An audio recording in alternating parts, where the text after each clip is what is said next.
नमस्कार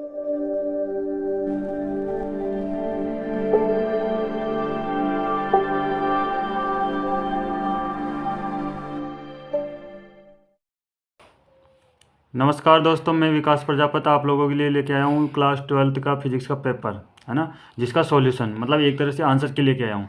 अब आप लोगों को इस सॉल्यूशन के आधार पर आप लोगों को देखना है कि आपके कितने क्वेश्चन तो गलत हैं, कितने क्वेश्चन सही हैं। तो मैं यही बोलना चाहूँगा कि आप लोग इस वीडियो को लास्ट तक देखें और बिल्कुल स्किप ना करें, ठीक है ना। मैंने वैसे आप लोगों को पहले ही एक वीडियो में आप लोगों को 50 क्वेश्चन बताए थे, तो उस क्वेश्चन से एक भी क्वेश्चन बाहर नहीं गया है ना। अगर आपको विश्वास नहीं हो तो आप जाके देख सकते हो। और अगर ऐसे ही वीडियो, ऐसे ही इंपॉर्टेंट क्वेश्चन अगर और सब्जेक्ट के आप लोगों को चाहिए तो आप कमेंट कर सकते हैं, कमेंट करके बोल सकते हैं। कोई सी भी सब्जेक्ट हो, कोई सा भी मॉडल पेपर हो या कोई सा भी एग्ज़ाम पेपर हो, ठीक है ना। तो उसके लिए आप लोगों को कमेंट करना है और कमेंट करके आप लोगों को बताना है कौन सा पेपर में आप लोगों को दिक्कत आ रही है, ठीक है ना। तो वे उसके आपको वेरी इंपॉर्टेंट क्वेश्चन पूरे मिल जाएंगे और उससे आप लोगों को एक भी क्वेश्चन बाहर नहीं जाने को मिलेगा, ठीक है ना। तो अब बिना वक्त गवाए आप लोगों को मैं इसका सॉल्यूशन बताता हूँ, ठीक है। तो फर्स्ट क्वेश्चन अपने पास आता है सेक्शन ए का, है ना। सेक्शन ए का ऑप्शन टाइप क्वेश्चन है। अपन को पता है कि जो फर्स्ट क्वेश्चन है उसका अपन पूछ रहा है कि किसी बिंदु आवेश को केंद्र मानकर खींचे गए 15 सेंटीमीटर त्रिज्या के गोलीय गाउसीय पृष्ठ पर विद्युत फ्लक्स का मान फाई है। यदि इस पृष्ठ की त्रिज्या तिगुनी कर दें तो पृष्ठ के गुजरने वाला विद्युत फ्लक्स का मान कितना होगा। तो अपन पता है उसका जो मान हो जाएगा वो कितना हो जाएगा, फाई हो जाएगा, ठीक है। वायु के लिए पराविद्युत सामर्थ्य का मान कितना होता है, तो 3 × 10⁻6 वॉल्यूम पर मीटर होता है, ठीक है। अगला आता है कि जो प्रतिरोधकता होता है उसका एसआई मात्रक कितना होता है, तो एसआई मात्रक क्या होगा, ओम मीटर हो जाएगा। और जो अपने पास फोर्थ क्वेश्चन आता है वो आता है व्हीटस्टोन सेतु का, है ना। तो अपन को 3 प्रतिरोध दे रखे हैं, चौथा प्रतिरोध का मान निकालना है। चौथा प्रतिरोध का मान क्या हो जाएगा, ठीक है। तो अपने पास ये चौथा है, मतलब इसको व्हीटस्टोन सेतु है। व्हीटस्टोन सेतु के आधार पर अपन को बताना है कि जो चौथा प्रतिरोध का मान होगा वो कितना होगा ना। तो अपन को पता है कि जो 3 प्रतिरोध है और चौथा एस का जो मान है अपन को मान निकालना है। मतलब 3 प्रतिरोध देखें और चौथा प्रतिरोध अपन को निकालना है। तो चौथा प्रतिरोध का मान कितना हो जाएगा, 6 ओम हो जाएगा, ठीक है।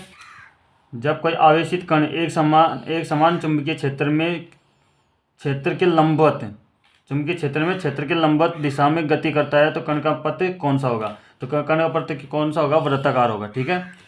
अब जो नेक्स्ट क्वेश्चन आता है वो आता है अनन्य प्रेरण के सिद्धांत पर आधारित उपकरण। मतलब जो अनन्य प्रेरण का सिद्धांत होता है उसके उसके ऊपर कौन सा उपकरण आधारित होता है, तो उसके ऊपर कौन सा है, ट्रांसफार्मर है। ना तो गैल्वेनोमीटर होगा, ना वोल्टमीटर होगा, ना प्रतिवर्ती धारा जनित्र होगा ना। कौन सा हो जाएगा, ट्रांसफार्मर हो जाएगा। मतलब अपना द क्या हो जाएगा, राइट आंसर हो जाएगा, है ना। तो जो नेक्स्ट क्वेश्चन आता है अपने पास, नेक्स्ट क्वेश्चन है विस्थापन धारा का सूत्र लिखना है ना। मतलब आईडी जो जिसको अपन डिनोट करते हैं, तो अपने पास आईडी का मतलब डिस्प्लेसमेंट करंट हो जाएगा, है ना।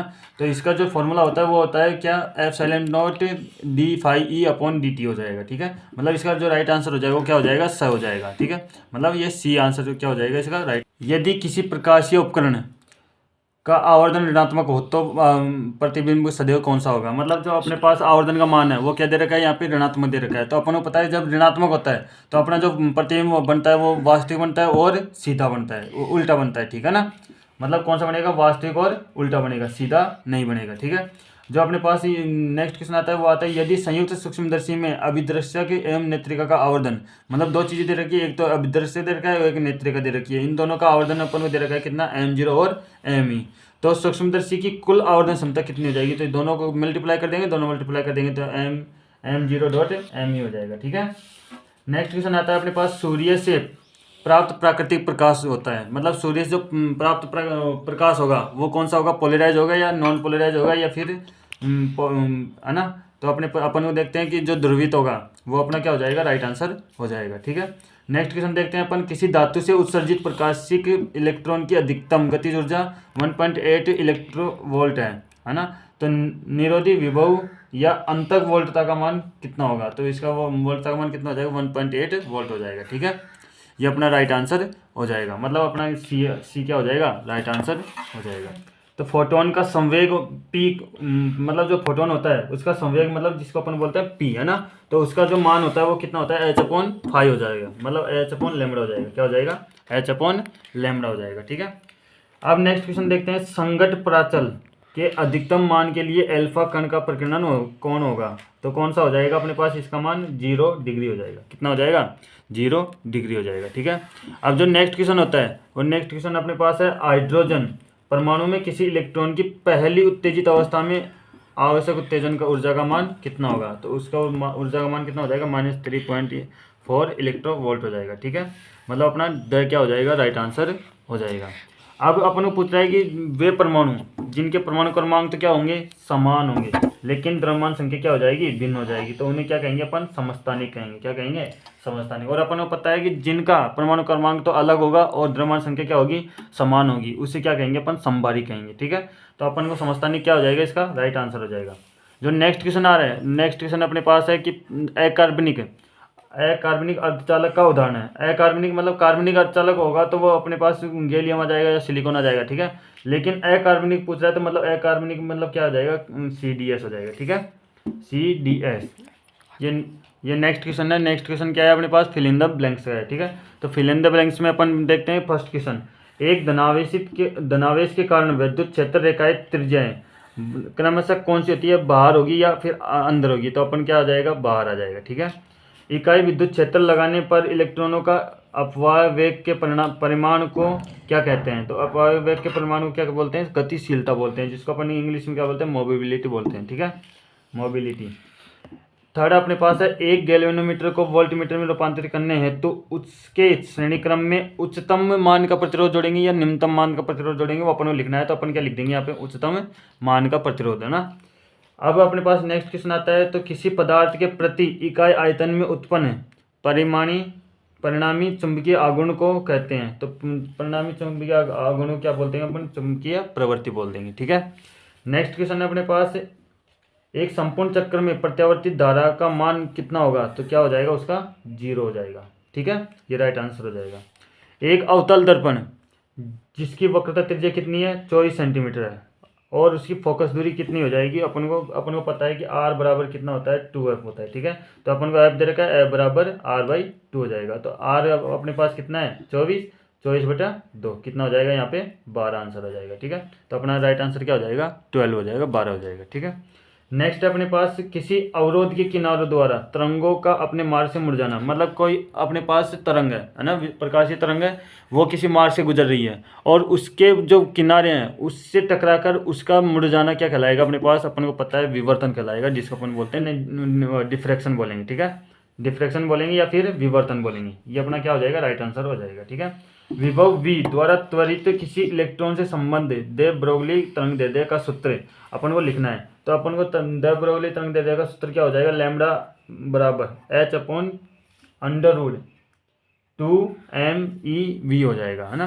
तो अब या फिर अपन बोलेंगे कि यहाँ पे लैम्बडा बराबर h/mV हो जाएगा। ठीक है, ये भी अपना राइट आंसर है या फिर ये भी अपना राइट आंसर है, जो भी आप करके आए वो दोनों क्या है, राइट आंसर है। ठीक है, यदि हाइड्रोजन परमाणु के प्रथम कक्षा की त्रिज्या 0.5 × 10⁻⁻10 मीटर है, तो इसकी दूसरी कक्षा की त्रिज्या कितनी होगी, तो इसकी दूसरी कक्षा की त्रिज्या कितनी हो जाएगी, 2 × 10⁻⁻10 मीटर हो जाएगी। ठीक है, ये राइट आंसर हो जाएगा। 10 क्वेश्चन ना, तो वो अपने पास है अपद्रव्य अर्धचालक, मतलब जो अर्धचालक होते हैं वो कितने प्रकार के होते हैं, तो अपन पता है 2 प्रकार के होते हैं, एक तो N प्रकार का और एक P प्रकार का अर्धचालक होता है। ठीक है, 2 प्रकार क्या हो जाएंगे अपने पास, अर्धचालक हो जाएंगे। अब अगर आप लोगों को यहाँ तक कोई दिक्कत नहीं आई तो आगे आपको दिक्कत नहीं आएगी। ठीक है ना, तो यहाँ पे आप लोगों को देखना है कि आप लोगों को यहाँ से मतलब जो जितने क्वेश्चन स्टार्ट हो रहे हैं, अगर इनमें भी आप लोगों को अगर दिक्कत आ रही है, मतलब ये अपने क्वेश्चन है, ठीक है ना, ये क्वेश्चन है अपने पास, इन क्वेश्चनों को अगर आप लोगों को दिक्कत आ रही है, मतलब कोई भी क्वेश्चन में आप लोगों को अगर दिक्कत आ रही है तो कमेंट करना और कमेंट करके बताना है कि सर हमें इस क्वेश्चन में ये प्रॉब्लम आ रही है ना, तो मैं आप लोगों को उसका वीडियो बना के अपलोड कर दूंगा। ठीक है ना, तो अगर आप लोगों को इन क्वेश्चनों में कोई दिक्कत नहीं आ रही है तो आप लोग कमेंट करना और बताना है कि आप लोगों को कोई दिक्कत नहीं आ रही है और आप लोगों के कितने मार्क्स बैठ रहे हैं, तो वो मार्क्स भी आप लोगों को कमेंट करके बताना है।